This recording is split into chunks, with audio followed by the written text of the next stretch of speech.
profesor titular de la tesis de acá desde hace 31 años y ha impartido más de 130 cursos relacionados con vertebrados, artrópodos, ornitología y recursos naturales. Es nivel C del PIDE y ha recibido reconocimiento por médico académico. Cuenta con más de 60 cursos de superación en diversos temas.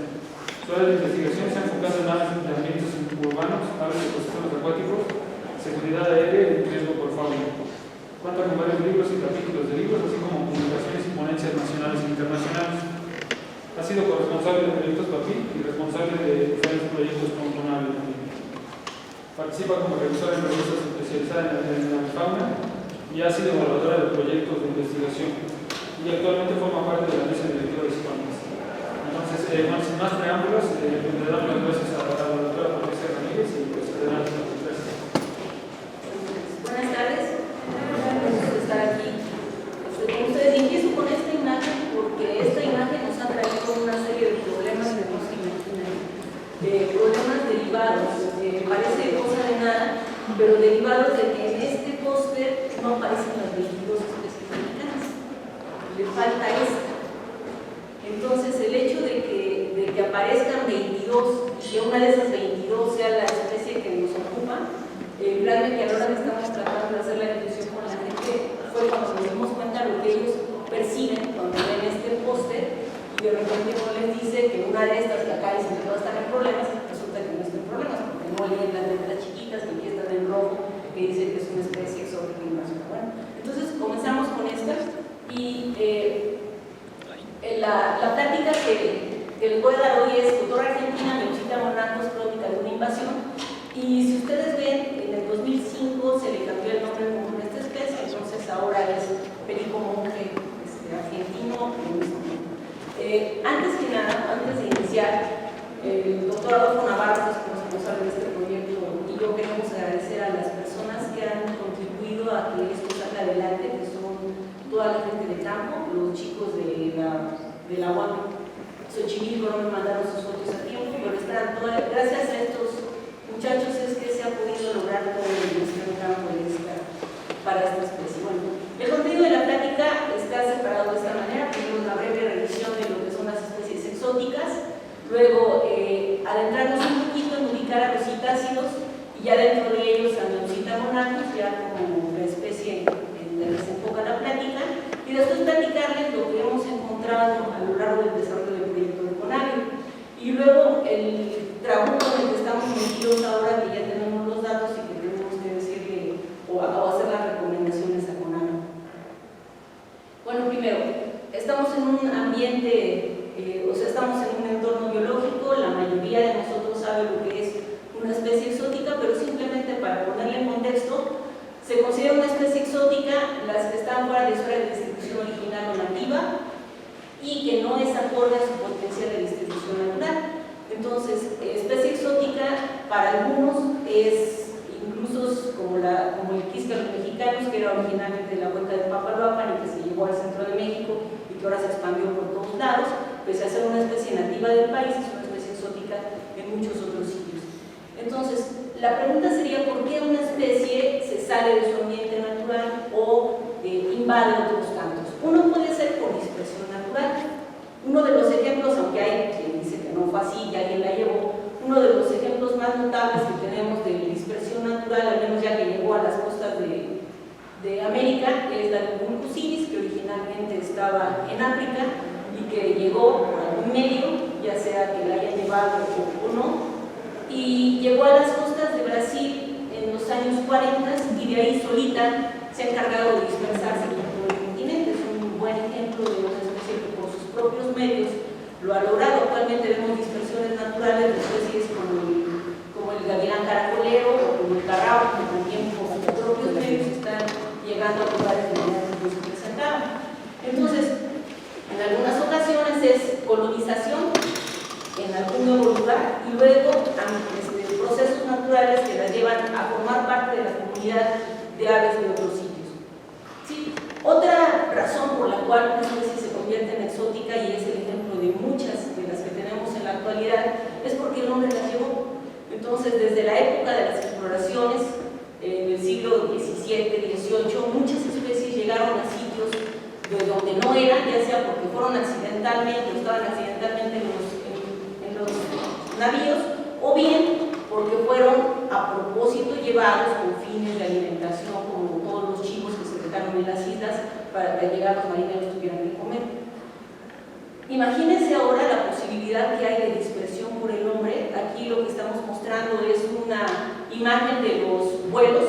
Entonces cualquier animal que pueda sobrevivir dentro de un avión tiene la posibilidad de dispersarse de manera pasiva por todos estos ambientes, y también por los medios acuáticos. O sea, estas son las rutas navieras que se tienen en la actualidad. Entonces hay una posibilidad tremenda de que organismos vayan de un lado a otro simplemente porque queden subidos en una de estos artefactos humanos. Entonces, las razones por las cuales se pasaron a otro lugar, muchas fueron introducciones accidentales como esto. No creo que haya habido alguien que dijera vamos a llevar ratones a las islas, sí, vamos a llevar gatos a las islas. En otros casos fue lo que decíamos, con fines alimenticios, que fue por lo que se llevaron tanto cabras como chivos como conejos, y en otros casos porque son animales que los tomamos como mascotas y quedaron después libres, ferales en estos ambientes. Y no debemos olvidar que a últimas fechas muchas de las introducciones de especies exóticas son por animales considerados mascotas, que de repente ya les aburren, los dejan, los liberan en donde estén, y entonces empiezan a ser un problema en los lugares donde están. Entonces, bueno, con esto sería como un panorama general de lo que es una especie exótica y las razones. Y luego el problema está cuando estos organismos no se quedan en el entorno del control humano, sino que se escapan o se liberan a propósito, y entonces ya están en un lugar que no es su lugar de origen. ¿Qué pasa con estas especies exóticas cuando llegan a otros ambientes? Bueno, muchas de ellas se mueren, por fortuna. Se sabe que hubo muchas liberaciones a propósito de aves por ahí del siglo XIX, que a lo mejor por fortuna la mayor parte de esos organismos quedaron muertos. Ya mencionamos la otra, que es que por sus propios medios colonicen y se naturalicen, pero resulta que algunas de esas especies tienen las características de ser excelentes competidoras, de estar en un entorno donde de repente ya no tienen a sus depredadores naturales, ni a sus parásitos naturales, ni a sus contagios naturales de enfermedades, y entonces esto, junto con sus propias capacidades, les asegura un éxito de reproducción alto, y entonces el resultado está en que empiezan a reproducirse, pero más allá del potencial que tenían incluso en su área nativa. Estas especies entonces es cuando se consideran invasoras, cuando empiezan a reproducirse a niveles que no son los naturales de otras poblaciones. El resultado de esto es que pueden desplazar especies nativas, pueden competir por recursos por estas especies, y entonces puede llegar el momento en que las consideremos plaga. Sabemos que el término plaga es un término totalmente antropocéntrico, que se refiere a cuando un organismo ya está afectando los recursos que son de interés para el humano. Si pensáramos en el sentido de otras especies, seguramente serían plaga para otras especies desde antes, pero no es hasta que nos empiezan a afectar a nosotros cuando nosotros las calificamos como plaga. Y entonces el resultado, ya cuando esto llega a niveles altos, es que pueden ser transmisoras de enfermedades, pueden, y de hecho han causado la extinción de muchas especies, sobre todo en ambientes insulares, y pueden estar dañando recursos de infraestructura del hombre, que normalmente es cuando se toman cartas en el asunto. Entonces, bueno, vamos a ver que Neopsita monachus desde antes, o sea, desde que se reconoció, que tardaron un poquito en reconocerla, cumple con algunas de estas características que nos permitiría considerarla mínimamente invasora, y ya después veremos si cabe considerarla como plaga. Bueno, brincando un poquito, vamos a hablar de, o sea, para ubicar a la Neopsita monachus, pues pertenece al grupo de los citasiformes. En este grupo encontramos a los organismos conocidos como loros, pericos, cotorros, guacamayas, cacatúas. Algunos de ellos son parcialmente migratorios, la mayoría tienden a ser residentes. Hasta hace algunos años se consideraba una sola familia, ahora basándome en el IOC están considerando 4 familias, en otros textos ustedes van a encontrar un número diferente de familias, y el conteo más reciente, que es de septiembre de este año, marca 397 especies, de las cuales en México tenemos de manera natural 22 y otras tantas que están como volantes, como organismos volantes, resultado de escapes. El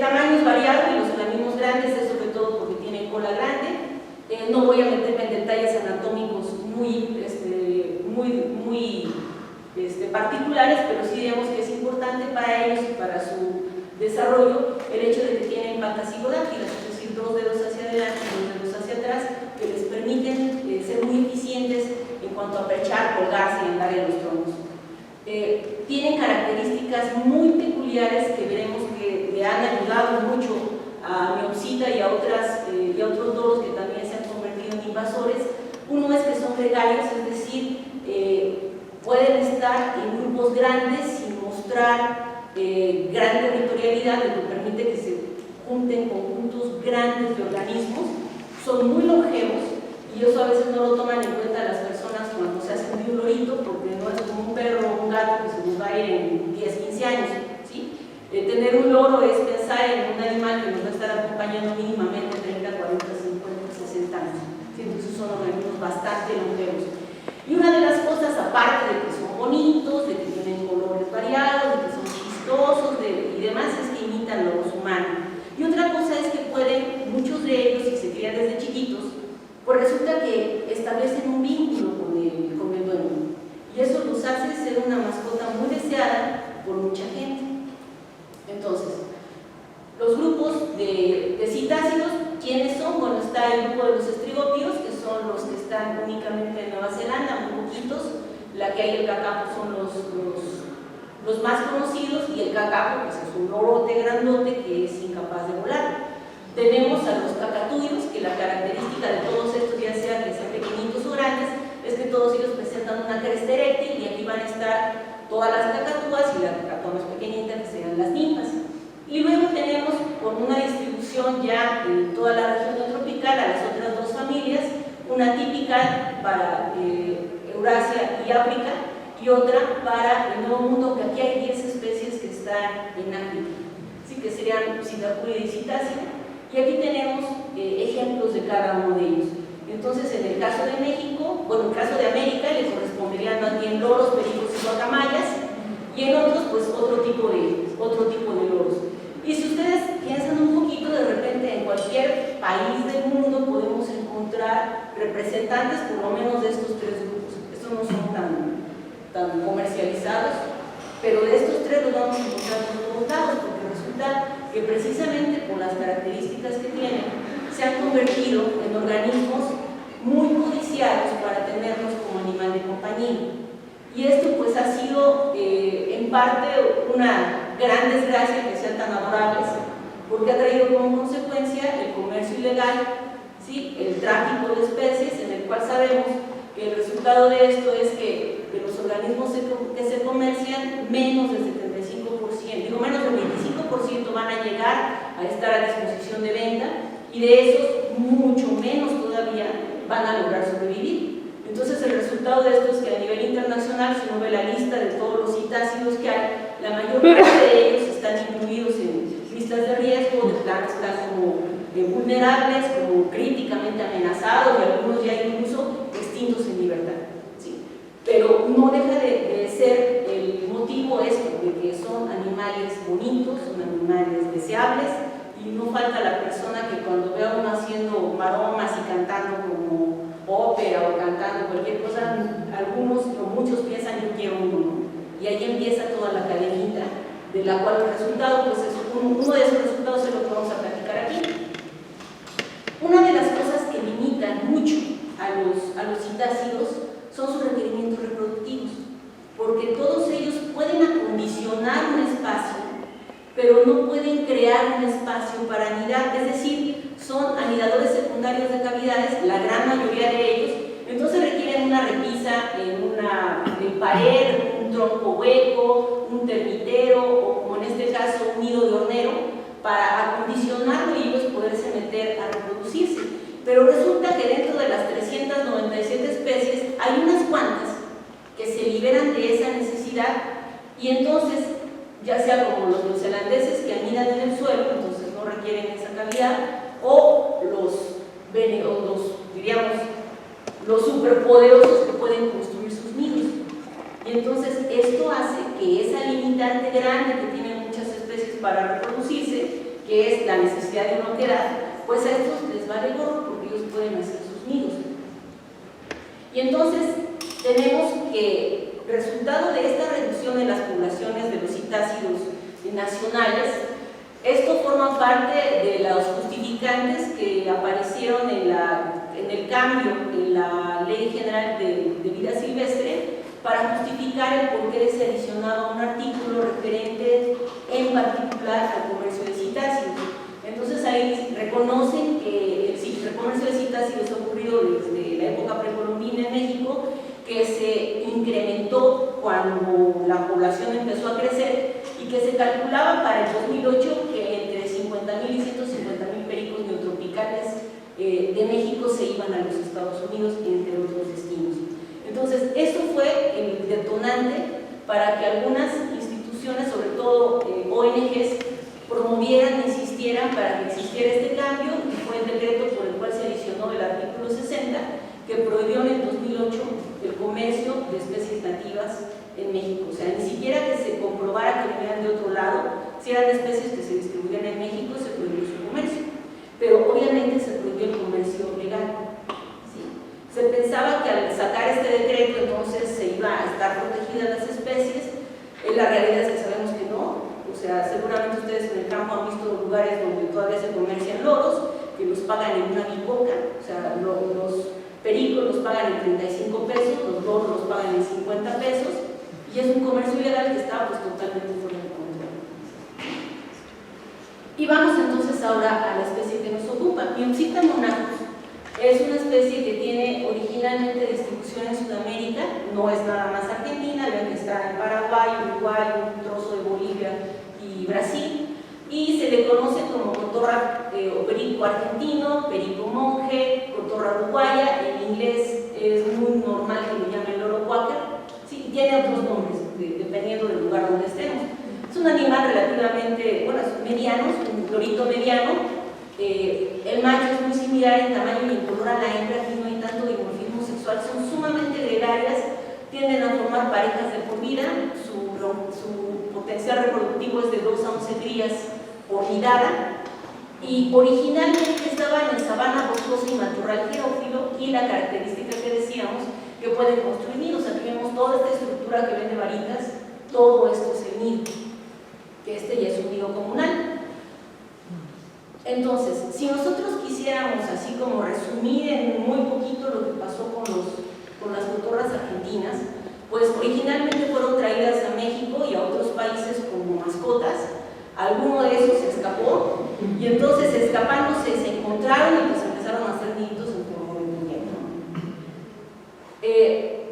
Esto fue ayudado porque con la ley que prohíbe el comercio de citácidos, entonces resulta que México se convirtió, y ya desde antes era, el principal importador de Miopsita monachus. Y se sabe que Argentina, curiosamente, los otros países donde estamos, uno consulta los listados de CITES, resulta que el único que estuvo exportando sus miopsitas fue Argentina, a razón de 20.000 organismos al año. En años recientes ya no aparece que estén exportando estos organismos. Y bueno, después ya de ahí, pues ya todo es historia, porque sabemos que cuando toman estos loros, los pajareros, pues de repente hacen variedades de otros colores, de repente nos los encontramos pintados, hay que les decoloran las plumas y se las pintan de otro color para hacerlas pasar por otro loro. Entonces ya tenemos estas variedades que son las que se encuentran en el mercado, ¿sí? Bueno, vamos a ver cómo se fue expandiendo, al menos en los registros de IBER, con todas las limitantes que esto pueda tener, porque obviamente ha sido una iniciativa que depende de la voluntad de quien quiera subir sus registros, que a veces los registros están duplicados, a veces los registros no están correctamente ubicados, pero bueno, en el IBER aparece en 1960, aquí está la distribución original, aparece nada más ese registro, que bueno, está en su zona de distribución. Para los 70s ya se tienen registros fuera del país, y obviamente el principal comprador de citácidos a nivel mundial pues es Estados Unidos, pero vean que ya también estaban en el Caribe. Para los 80s, bueno, pues ya teníamos, ya empiezan a registrarse aquí y empiezan a salirse de su área natural de distribución y empiezan a estar en otros países, incluyendo Europa. Para los 90s se tiene, bueno, está ahí en una literatura gris, que es una tesis de licenciatura, el primer registro de un lorito en libertad, que fue en la región, en la zona de Naucalpan, ahí en un paso regulador a ese registro. Y pues ya de ahí todo es historia. historia, ¿no? Para los 2000 ya teníamos estos registros y para los 2010 pues ya están incluso en Asia, están en Medio Oriente, ya invadieron las Canarias, están en buena parte del Caribe, en las Bermudas, en las Bahamas, o sea, en varias islas.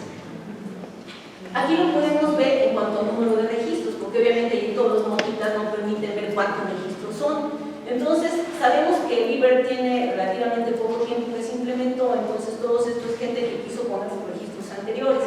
Y aquí están. Obviamente, como hay una gran tradición de observación de aves en Estados Unidos, pues la mayor parte de registros son de Estados Unidos, pero sabemos que a veces estos registros corresponden a 5 personas diferentes que vieron a lo mejor en el mismo día y todos vieron sus vistas, ¿no?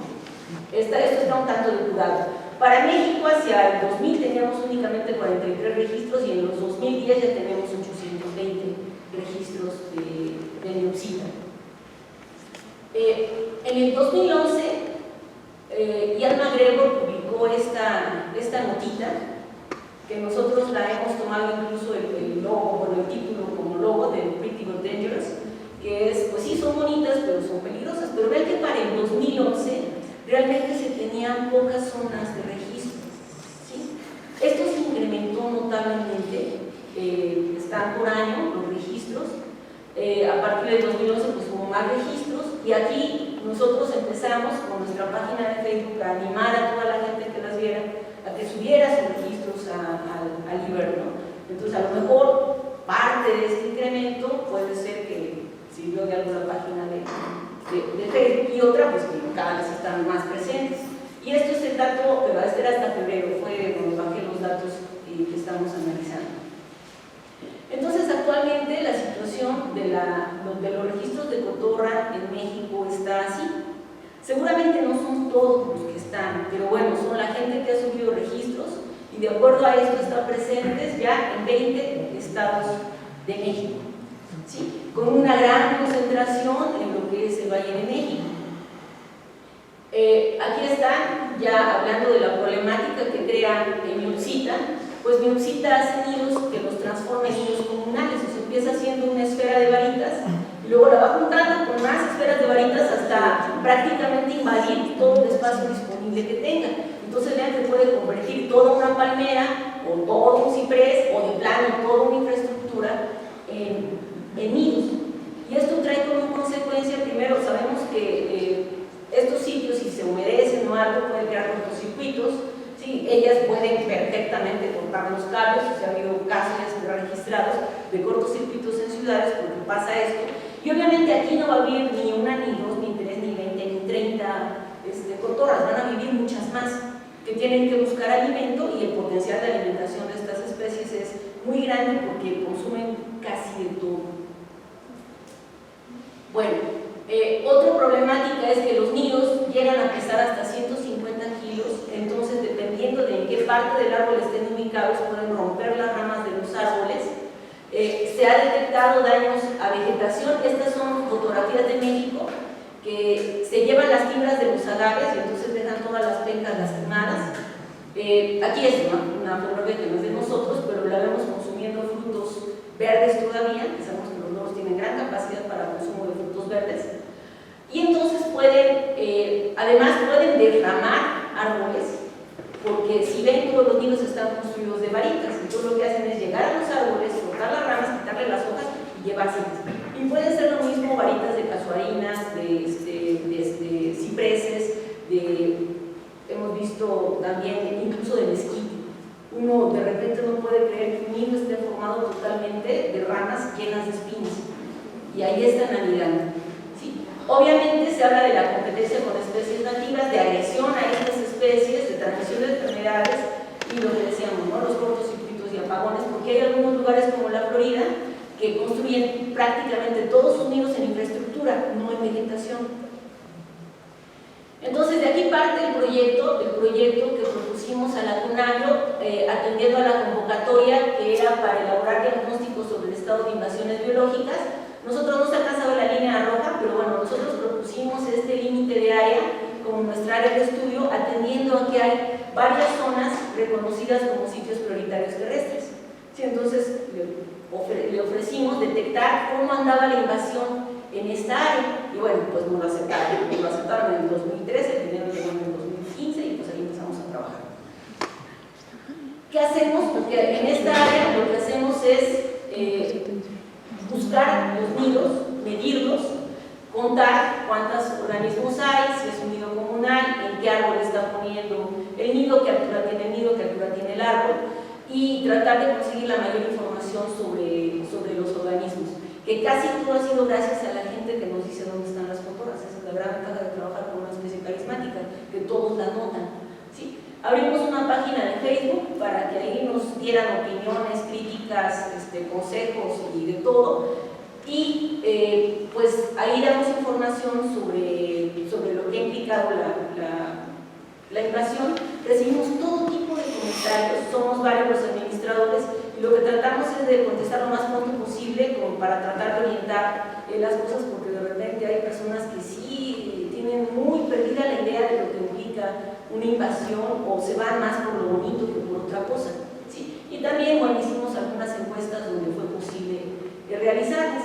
Entonces, aquí están parte de los resultados, ¿sí? Esto era, obviamente, antes de que empezáramos nosotros. ¿Sí? Antes del 2014, en el IBER hasta febrero, estaban estos puntitos en gris. Ya después del 2014 en adelante están todos los rojos, ahí están incluidos algunos de los nuestros, pero están estos otros que son los que hemos nosotros muestreado. Los puntitos blancos quiere decir que hemos estado buscando cotorras y no las hemos encontrado. Entonces, bueno, la ventaja de esto, de un lugar que tenga 0 cotorras, es que puede quedar como un antecedente de monitoreo para después ver si este lugar se invade. Y los verdes son los sitios a donde hemos estado, donde sí hay cotorras, que se juntan con los otros lugares donde también hay cotorras. ¿Sí? Entonces, bueno, hemos encontrado lugares como este. Yo los invito a que ustedes traten de contar cuántas cotorras ven ahí.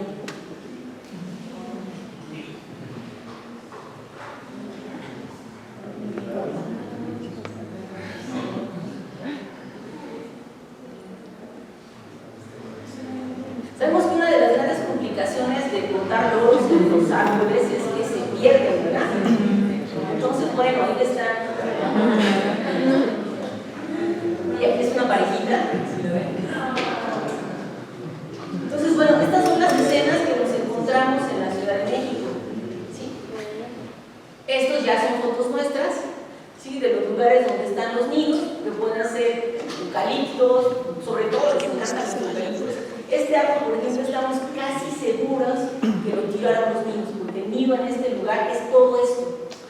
Entonces es muy probable que el nido se haya caído por el peso del árbol, y como que primero se impactaron las aves y después, como esto está enrejado, y lo tienen así como santuario de pericos, entonces después se animaron y empezaron a reproducirse de nuevo en los nidos caídos, y está este otro. Entonces ustedes pueden ver cuántos árboles puede haber cuántos nidos puede haber por un mismo árbol, ¿no?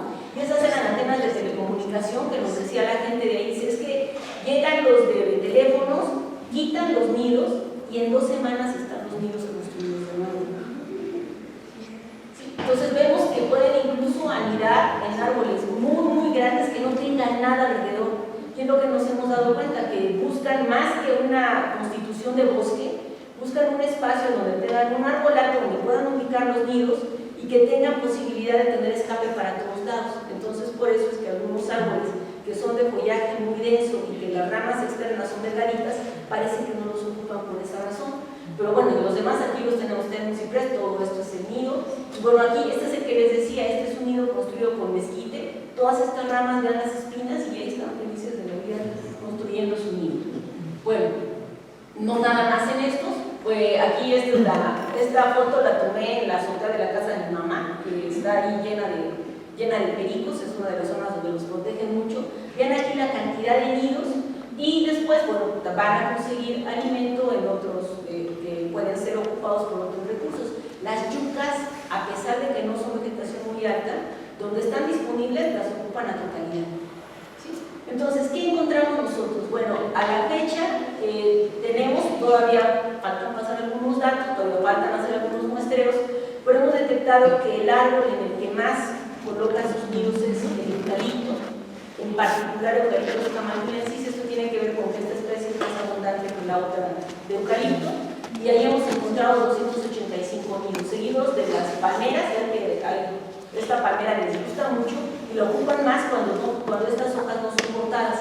Cuando tiene esta disponibilidad de hojas, ahí empieza a sentarse y de ahí empieza a construir hacia arriba. Están las casuarinas, las washingtonias y las yucas están invertidas los dibujitos. ¿Sí? Y los otros eucaliptos, ya los otros son en menor número, pero esos son los nidos, ya dijimos que algunos nidos son comunales. Entonces, ¿cuántas cotorras hemos podido asociar a estos nidos? Pues serían estas. ¿Sí? Entonces son las que hemos asociado, es decir, que estamos en el momento de tomar todos los datos y ahí vemos y decimos cuántas entraron a ese nido, pues ya van 5, ya van 6, ya van 7, en esta 2, en esta nada. Entonces hay nidos que los tenemos como con 0 cotorras o nidos que están en proceso de destrucción y otros que sí tienen cotorras. ¿Sí? Entonces, si queremos resumir los resultados es esto: hemos encontrado 571 nidos a los cuales se han asociado 1.404 cotorras, que sumadas a las 763 que se registraron volando, comiendo, pero no asociadas a un nido, nos da como 2.100 y van a ser muchas más. Sí, al final van a ser más. Hemos detectado que salen hasta 11 pericos de una oquedad, o sea que está la familia completa ahí en el nido, hasta 12 nidos por sustrato, es decir, árboles altos en los cuales están ubicados 12 nidos de tamaños diferentes. Ocupan más zonas urbanas y caminos, o sea, en carreteras, ahí están puestos los nidos, y lo que decíamos de los árboles altos con alrededores despejados. Si nosotros queremos ver los sustratos donde han colocado los nidos, vemos que los más altos, aquí puede haber un error de medición porque los medimos a distancia, a lo mejor no son tan altos, pero sí seguramente, por eso les mostré un eucalipto que es enorme, y hay algunos que son todavía más altos, solo que no se les puede tomar la foto. Tenemos sustratos que están ocupados, que pueden medir menos de 15 metros, pero casi todos los sustratos que ocupan miden más de 15 metros, y obviamente las infraestructuras pues, son todavía más altos. Esto es la variación de árboles en las cuales hemos encontrado nosotros colocados los nidos. Aquí están las siglas de cada especie, y acá están a qué altura colocaron los nidos. Entonces vean que independientemente de las alturas de los árboles, hay como una tendencia en las cotorras al colocar sus nidos por arriba de los 10 metros, la gran mayoría de ellas. Únicamente en la yuca elefantipes, que decíamos que son vegetación pequeñita, solamente en esos casos los coloca más bajito, y los nidos más bajos que hemos encontrado son de menos de 5 metros. Sí, había un nido de menos de 3 metros, pero ese prácticamente lo hicieron y luego ya no lo ocuparon. ¿Sí? Entonces, donde tengamos nosotros vegetación de más de 10 metros de alto que pertenezca a alguna de estas especies, pues va a ser un sustrato susceptible de ser ocupado por las cotorras. Y para que se den una idea, nos dimos a la tarea de recorrer por Metrobús varias de las líneas, contando entre estación y estación cómo estaban, dónde había casuarinas, dónde había eucaliptos, dónde había cedros, y prácticamente ahorita llevamos recorridas 4 líneas, ¿verdad?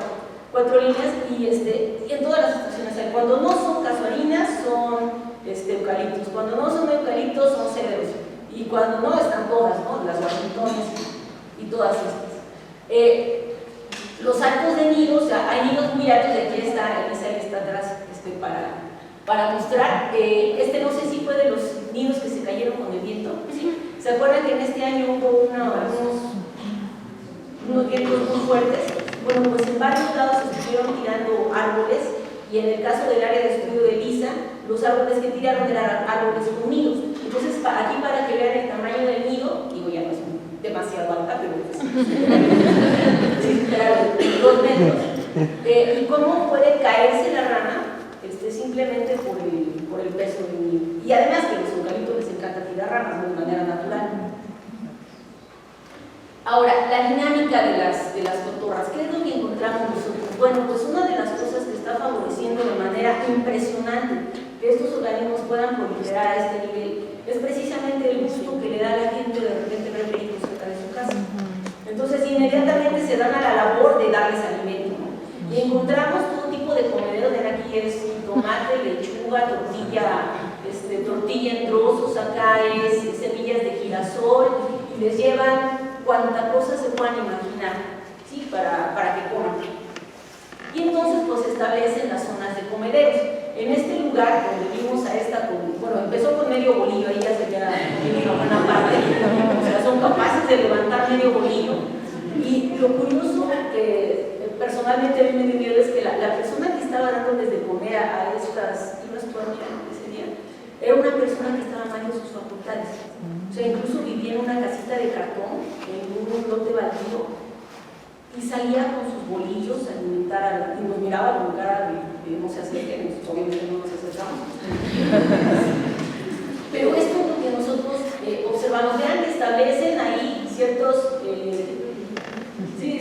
sinergias con las ardillas, porque resulta que también en los árboles de esta zona hay botes a donde la gente va a ponerles cacahuates a las ardillas. Entonces pues es la competencia, ¿no? Primero por el alimento del suelo y luego a ver quién se acaba los cacahuates diarios. Y no nada más es en el suelo, detectamos estos otros tipos de comederos, que aquí está en la azotea de una casa de 3 pisos, y haciendo el acercamiento con el telefoto podemos que aquí están las charolas para darles de comer. Estas son de Tepozotlán, es un señor que tiene una industria que se ve que le gustan mucho las aves porque tiene pavos reales y gallinas de Guinea y otras cosas, y mandó a hacer estos alimentadores para las cotorras. Entonces ahí detectamos más de 50 cotorras que nada más van a comer a ese lugar, ¿sí? Entonces, pues obviamente con esto los individuos no dejan de criar en todo el año. Todo el año estamos viendo cómo le están dando de comer a los pollos, bueno, a los juveniles o subadultos o volantones. ¿Sí? Y no nada más comen ellas, ¿sí? Obviamente se establece una dinámica muy peculiar en la cual, según resultados de los estudios de Elisa y Lina, ellos ven que las primeras que quieran a comer son las palomas. Y ya después, cuando las palomas como que ya se cansaron de comer, entonces llegan los pericos. Y ya después, cuando los pericos ya están medio saciados, entonces ya llegan las columbinas, los paces, y con los que siempre están en bronca constante son con los anates.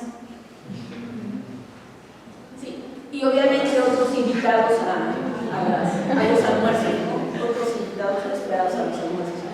Queríamos nosotros hacer un muestreo nocturno para ver, porque yo calculo que eso se debe llenar de vacas en la noche, ¿no? Y presentárselo como una evidencia a la gente, pero realmente los rumos y los barrios por donde andamos a veces no nos animamos a salir la cámara.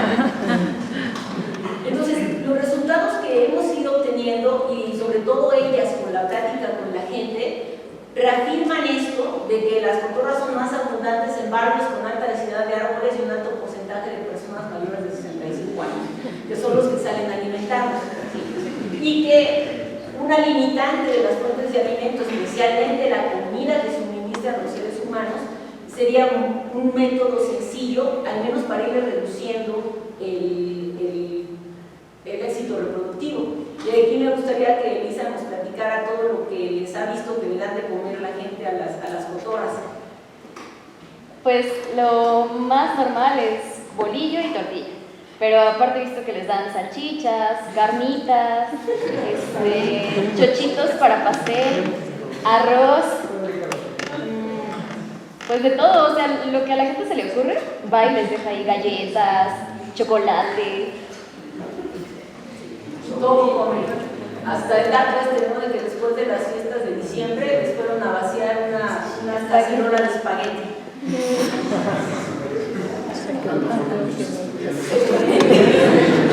No creo que se la hayan hecho especial. Y otra dinámica que se establece con otras especies. Los nidos permanecen activos mientras tengan la consistencia, pero llega el momento en que, pues, si ven, son varitas entrelazadas, entonces con las lluvias y esto empiezan a decaer, empiezan a apachurrarse, empiezan a perder consistencia los nidos, y entonces tienden a abandonarlos las cotorras, pero llegan las palomas a anidar en los huevos que anidaron las cotorras, o incluso en nidos activos de cotorras vemos que están anidando los pájaros. Sí, esas parece que no hay ningún problema con ellas, se dejan perfectamente que estén ahí cerca. Sí. Otra cuestión dinámica que hemos observado, esta es una foto que la sacamos en una notita porque resulta que estas son Eucitula nana, es un refugio de Eucitula nana en la costa de Veracruz, y detectamos por primera vez en un área protegida de los humedales de Alvarado un avioncito entre ellas. Y esto es porque si ustedes han andado mucho en campo donde vean cotorros o loros, es muy común que se junten grupos interespecíficos, o sea, grupos de más de una especie. A mí me ha tocado ver periquitos australianos con grupos de molotos, por ejemplo, o sea, de lobos. O en los parques que andan 5 cotorras, pero son de 3 especies diferentes. Sí, entonces lo común en las ciudades, y muy probablemente esté pasando esto, pero no solo está pasando de que las cotorras se vayan con otros loros nativos, sino también que loros nativos se peguen a parvadas de cotorras. Esto lo vimos en el Gustavo Amadero, que estaban todas las cotorras y de repente, espérate, se canta diferente, y hay uno con cabeza amarilla, ¿no? Entonces resulta que había una psittacara clora que seguramente pasó por algún pajarero que le pintó la cabeza de amarillo, y estaba otra que sí seguía verde, y pues las dos no tuvieron mejor, o sea, su mejor elección fue pegarse a una parvada de neusitas, y ahí andaban felices entre ellas. Entonces, cuando ustedes anden viendo y vean estos grupos de así no hay mezclados algunas otras especies, porque esto, por un lado, pues le está sirviendo a ellos para la cuestión gregaria, pero qué tal que favorece lo de las traspasos de enfermedades que decíamos, o alguna otra cuestión. Ahora, también en la dinámica hemos estado registrando cuáles son las otras, los otros aves que se encuentran en los ambientes donde están.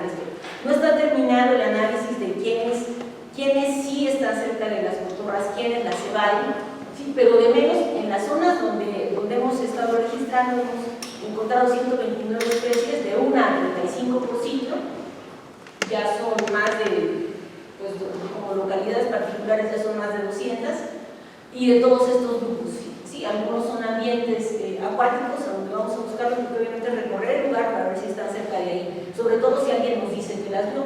Entonces, bueno, pues esto es parte de la bifauna que uno puede encontrar en zonas urbanas y conurbadas. Y hay, derivado del proyecto, y ahora sí que por propios medios, 2 chicas, Elisa y Lina, están efectuando el seguimiento detallado de 2 zonas de anidación con diferente característica.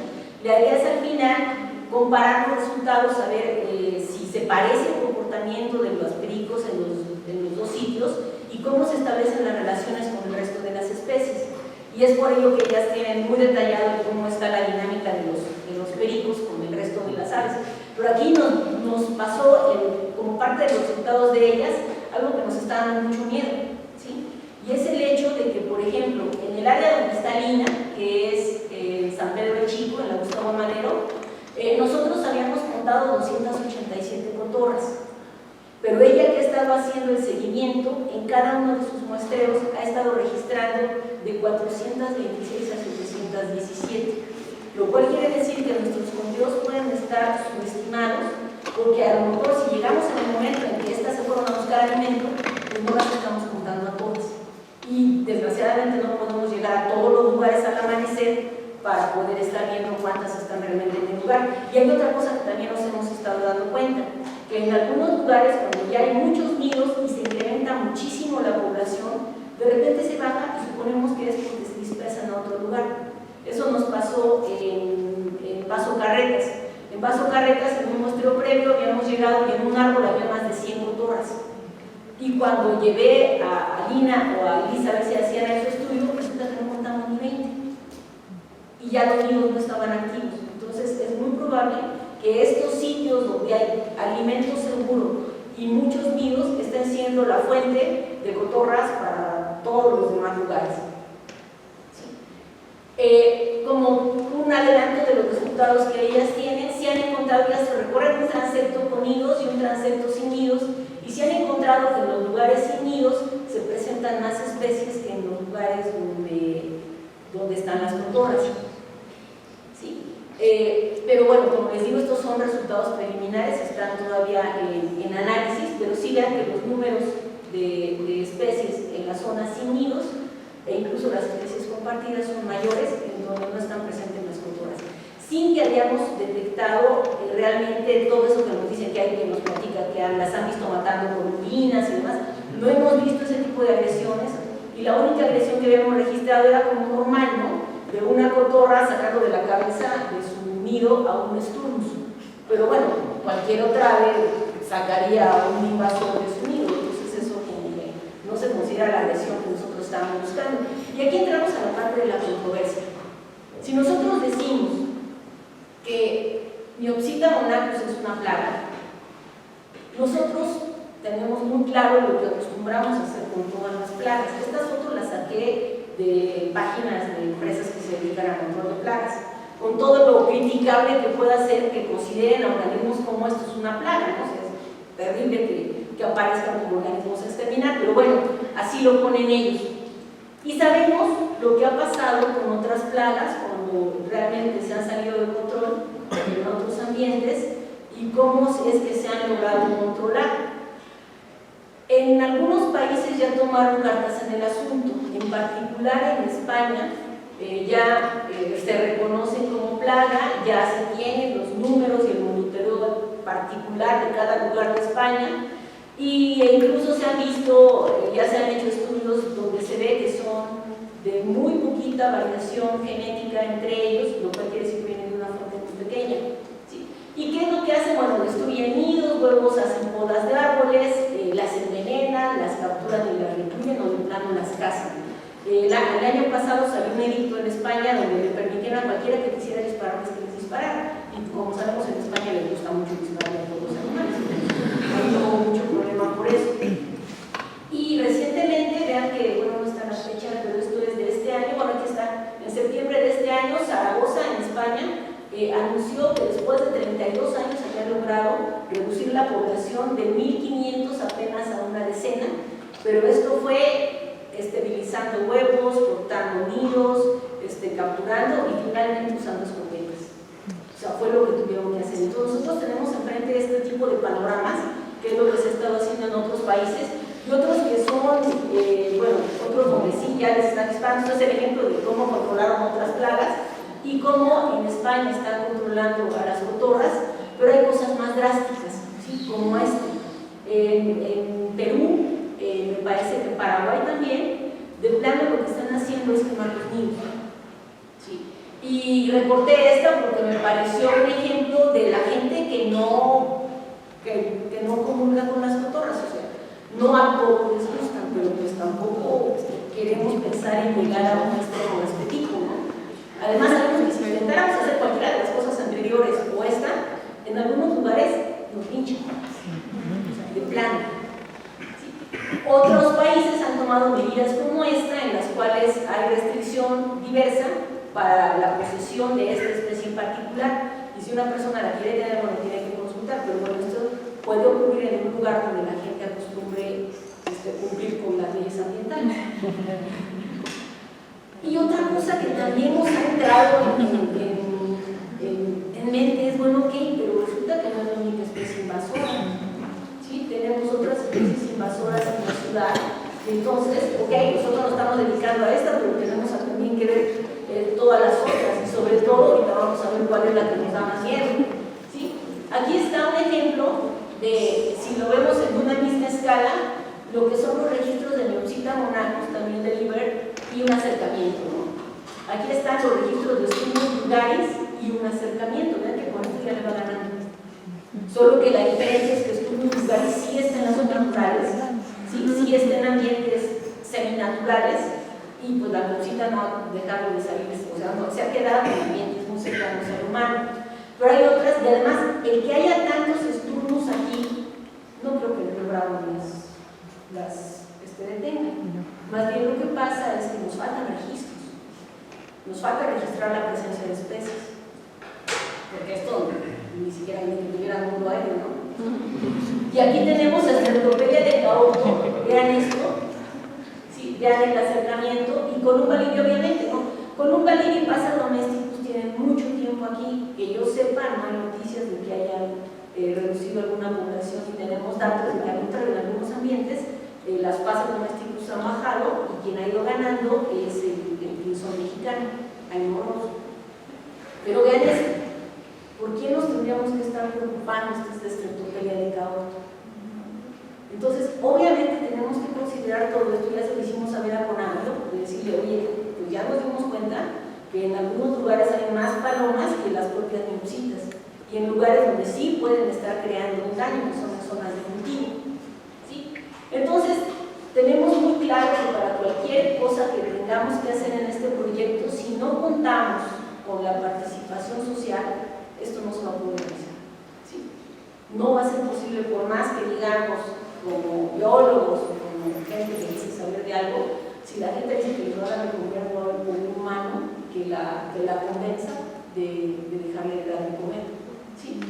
Y para esto fue que hicimos las encuestas. Entonces, en las encuestas, aquí estoy poniendo solamente unos cuantos de los resultados de la encuesta, y es lo que contestan. Esto es por qué les gusta, y los poquitos que dicen por qué no les gusta, o después de haberles explicado la situación, son las respuestas como cambian, ¿sí? No a toda la gente les gustan las cotorras, pero sí al 90% de las personas les gustan las cotorras. Y si de ese 90%, un 5% les da de comer, pues ya no podemos hacer gran cosa para controlarlas, ¿sí? Porque por más que hagamos, siempre van a estar encontrando lugares donde comer. Y lo que hemos visto es que donde hay lugares para comer, llegan de muchos lados. Y no tenemos idea de cuántos se trasladen, pero se mueven muchísimo, ¿sí? Entonces, esto nos preocupa mucho, ¿sí? Esto de son mejores que la fauna de ciudad. He recibido yo de repente mensajes así de que, pues es que yo los preferiría a otra cosa.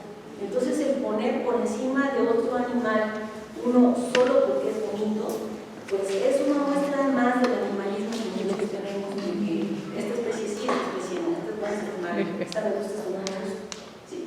Y cuando les decimos que queremos que nos propongan qué hacer con ellas, estas son algunas de las cosas que nos han dicho, ¿sí? Van a ver ustedes que algunas de las propuestas, pues de repente nos dan susto, ¿no? O sea, que las lleven a una selva, que las lleven a una reserva, llevarlas a algún lugar especial para ellas. Otros no tienen ningún empacho en decir, pues, que se los coman, ¿no? Mandarlas a Argentina. Pues eso me dijo quien propuso la modificación de la ley, eso me dijo, que lo pague la Dirección General de Vida Silvestre y que los mande todas a Argentina. Pero pues obviamente no es una opción, no es una opción. Y entonces lo que nosotros estamos tratando de hacer es medio evaluar qué implicaría cada una, claro, de las factibles. No vamos a considerar el mandarlas a la selva, ¿verdad? Pero sí, ¿cuánto costaría, por ejemplo, meterlas en condición de aviario? Porque estamos hablando de 2.000 organismos que van a vivir 40 años si los tratamos bien. Ahora, en esto de la adopción responsable, nos metimos en un problema, porque había un sector que no habíamos considerado nosotros, y que eran los pajareros. Entonces, entre las personas que se contactaron con nosotros estaba una representante de pajareros que nos dijo, es que es el pájaro que venden más caro y les estás quitando un medio de ingreso importante. Porque resulta que, si ustedes lo ven en el esquema de las especies de México, pues es el que más lobo parece. Los agapornis son hermosos, pero no se parecen a los lobos de cabeza amarilla, ¿sí? Las ninfas son bonitas, pero son blancas. Entonces, al loro que pueden imaginarse que tienen algo distinto, pues es la miopsita. Y al estar viendo opciones, nos decían, bueno, ¿por qué no hacemos que los pajareros las vendan de una manera que ya no puedan escaparse? Pero las propuestas a mí me parecieron totalmente aterradoras. Porque una de ellas, bueno, la más sencilla es pues, que les corten las plumitas, que hacen un corte estético de plumas, de un ala que se hace para que no puedan volar. Pero pues sabemos que eso es una medida que requeriría de una total responsabilidad del dueño, que nos estuviera llevando cada una de las plumas a cortarle la alita. Sería una opción. Pero sabemos que muchos no lo toman en cuenta, ¿sí? Entonces, otra vez, pues que les apunten un ala.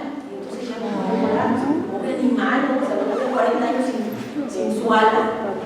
O hay otras dos medidas quirúrgicas. Una es que les cortan nada más de la muñeca hacia adelante, entonces pierden como la tercera parte que tienen todas las primarias, pues ya tampoco vuelan. Y otra que también se me hizo espantosa es que meten uno como cordel en la parte de la muñeca y lo amarran al hombro para que conserve su ala, pero ya nunca más puede extenderla.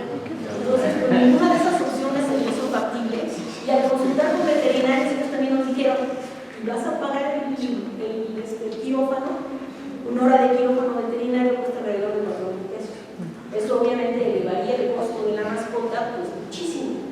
entonces no son zonas factibles y sin embargo las estamos explorando. Pues bueno, nos toca explorar todo esto. De entrada, lo que le estamos proponiendo a CONAVE pues son este tipo de afiches que los podamos subir a algún lado para hacer difusión de las características biológicas, del problema que presenta y pues de las recomendaciones que tenemos para ellas, aunque no le guste a los pajareros que estemos diciendo que no las compren.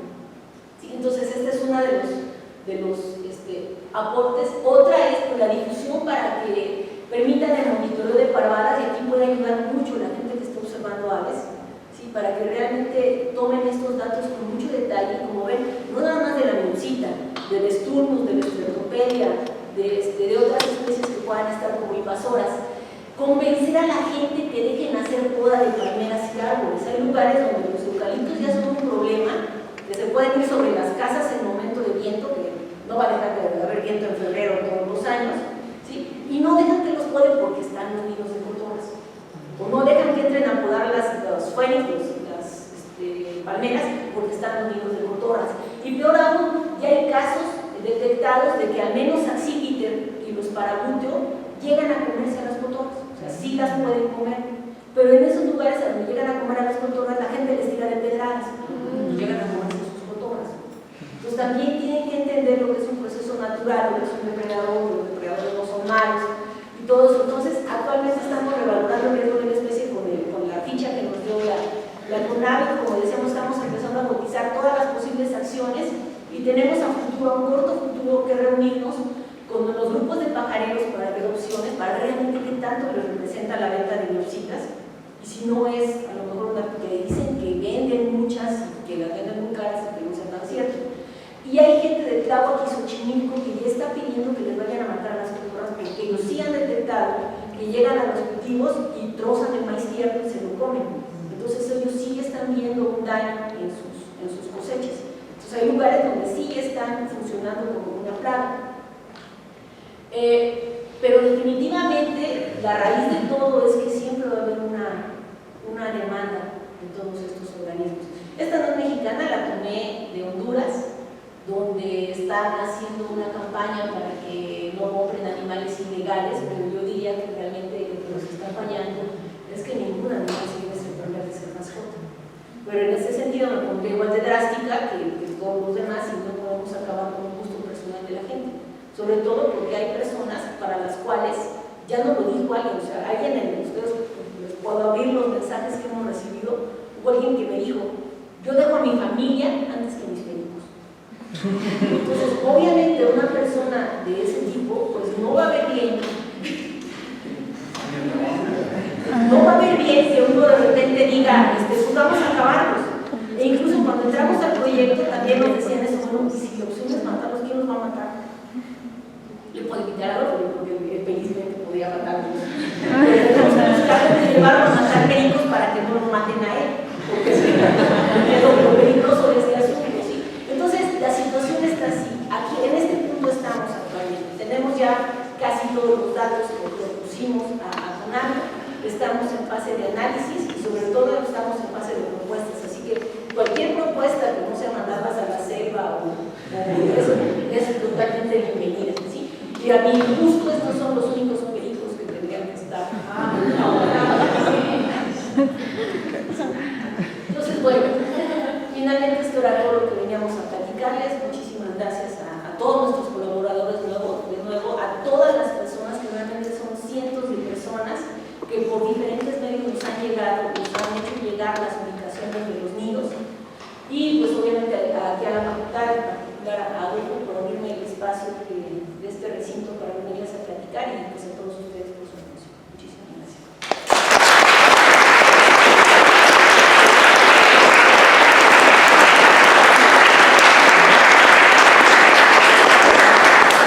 Gracias, Pablo, muy interesante. Pues tenemos tiempo para una o dos preguntas muy concretas, entonces.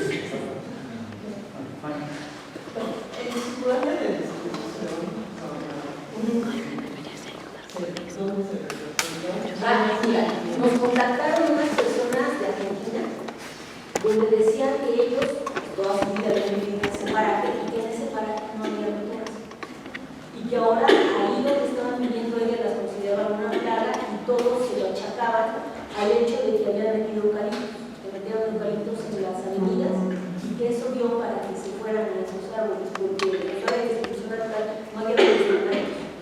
Entonces parece que fue una oportunidad para la especie de repente decir, pues en vez de anidar aquí, puedo anidar allá y vámonos, ¿no? Y seguramente en los ambientes naturales se redujo muchísimo la depredación, por lo menos de serpientes, de mamíferos trepadores y demás. Yo le tiraba, o sea, platicando aquí, le decíamos, es que a lo mejor el miedo que tenía Ian McGregor de que se vayan a las áreas naturales y ahí empiezan a competir con los pericos nativos, pues a lo mejor no es tanto porque en esos ambientes hay depredadores naturales, entonces van a tener más quienes se las coman. Pero, pues, hijo, es que es una apuesta muy complicada. ¿Algo más? Bueno, pues gracias, Pati. Acá, Sí, Luis. acá. Perdón. No sé si hay algún registro. En la Ciudad de México hay aves migratorias. Sí. ¿Hay algún tipo de peligro o riesgo para esas aves migratorias?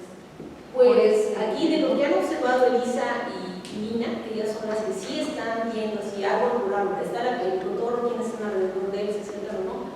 Lo que hacen las aves migratorias es que las evaden, sobre todo los palúdidos, que son muy pequeñitas, se van a otro árbol. Y lo que me dicen es que si está este árbol con un nido y está acá otro árbol con otro nido y en medio está un árbol que no tiene nido, todas van a estar ahí. Pero no se ha detectado que las maten, que las persigan, que las agredan. No, simplemente yo creo que la propia ave ve al animalote ahí escandaloso y dice, pues como lo marca. Y para su registro hay otros nidos en Zacatenco. Sí, están todos los de Zacatenco. Sí. Ahorita lo que a lo mejor vamos a tener que hacer es que en algunos lados me han dicho, ya te había dicho de estos, pero ya hay otros. Pues no habían estos y ya, o sea, la misma gente que nos dijo en su momento de los nidos, nos está avisando que ya hay más. Sí, pero todos esos ya están. En cuanto a los, por ejemplo, los registros que tienes, por ejemplo, para la península, ¿sabes si recientemente o se han hecho algunos otros registros aparte de los que se tenía? Porque creo que se tiene como 2 años.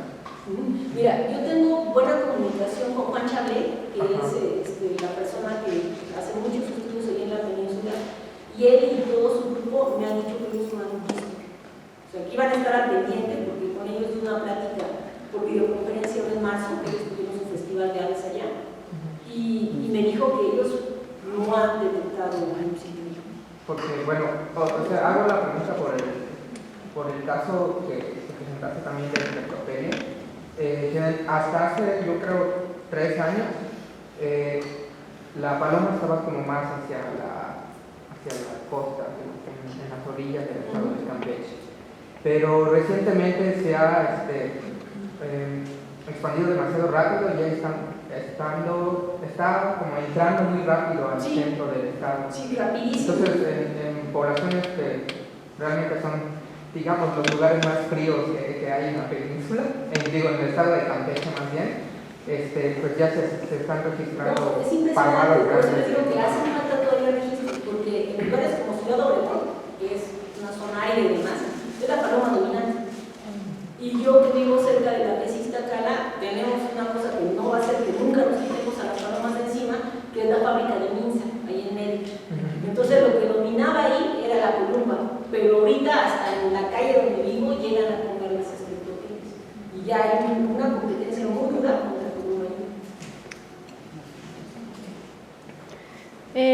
Miopsita monachus, como otras especies exóticas e invasoras que usualmente se asocian a áreas urbanas, no sé si también ha llegado como a colonizar y expandirse en áreas pues, protegidas o más conservadas. Parece que ya lo está haciendo, o sea, no lo había, al menos en México no lo había hecho, aunque ya la península de Baja California no es tan urbanizada como el Valle de México y allá ya lo tienen detectado, pero tenemos un registro de otro tesista que en su práctica de campo tomó una foto de una Miopsita monachus en un cafetal de Córdoba.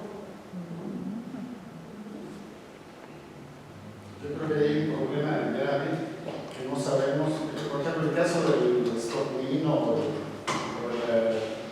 Yopzita, sabemos que hay una expansión natural de una población como que núcleo que ha ido creciendo. Aquí no sabemos que son sus escapes son, o sea, claramente son múltiples invasiones. Tienes la invasión del DF que se ha extendido en el área urbana, pero aparece un escape aquí y por eso no hay un patrón geográfico. Entonces, muchas veces estos están en áreas protegidas, me imagino que es un escape ocasional que a lo mejor no prospera y no. Sí, pero con que se encuentre a otro, pues ya debe ser su control ya. Ya perdimos. Es una dinámica difícil, que es muy comercial. Sí. También no se deberá que, a pesar de que hay mucho esfuerzo en las zonas urbanas en donde se puede notar fácilmente a las torres, que en zonas rurales no se ve casos simplemente porque no tienen ese tipo de comunicación. Sí, porque no las han... Sí. Claro que lo que les decía, ¿no? Que el IBER tiene ese sesgo grande, que depende de que haya alguien que reconozca las especies y que esté dispuesto a subir un registro. Entonces, por eso la comunicación a nivel de la página, pues dícenle, no dicen a los demás, ahí está la especie, miren cómo es, y la ven, que nos digan. Porque así empezaron en algunos lugares. Es que yo he visto los pericos, pero no sé si sean de esos. Ah, bueno, pues ya decirles, o fíjate, o vamos, ¿no? Pero obviamente podemos hacerlo en el entorno a donde sí nos podemos trasladar con el auto, pero algunos nos han dicho, ¿por qué no vienen a Chihuahua? ¿Por qué no vienen a...? No podemos. ¿Usted cree que una estrategia para controlar o erradicar las poblaciones de miopsita tendría que ir de la mano con alguna estrategia de control de eucaliptos? Yo creo que esta, o sea, que podemos al revés, yo lo vería al revés. Yo creo que viendo el problema que hubo de toda la bola de árboles que se cayeron ahora con los fuertes vientos, hay muchos otros que están en esa condición. Entonces yo más bien diría que podemos entrarle por otro lado, es decir, por seguridad civil, o sea, por protección civil tenemos que hacer la poda de los eucaliptos. Y que eso sirva para bajar los sustratos en donde puedan anidar a las cotorras. O sea, porque de hecho se necesita.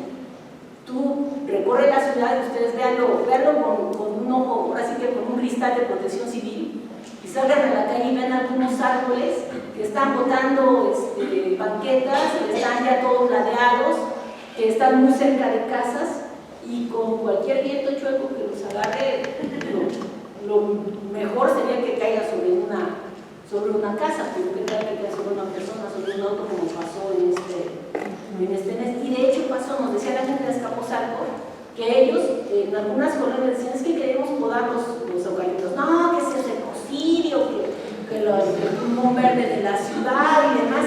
Y que después de los vientos, cuando se les cayeron como 25 árboles, tenían todas las peticiones de que les fueran a quitar los árboles. Entonces puede tomarse, más bien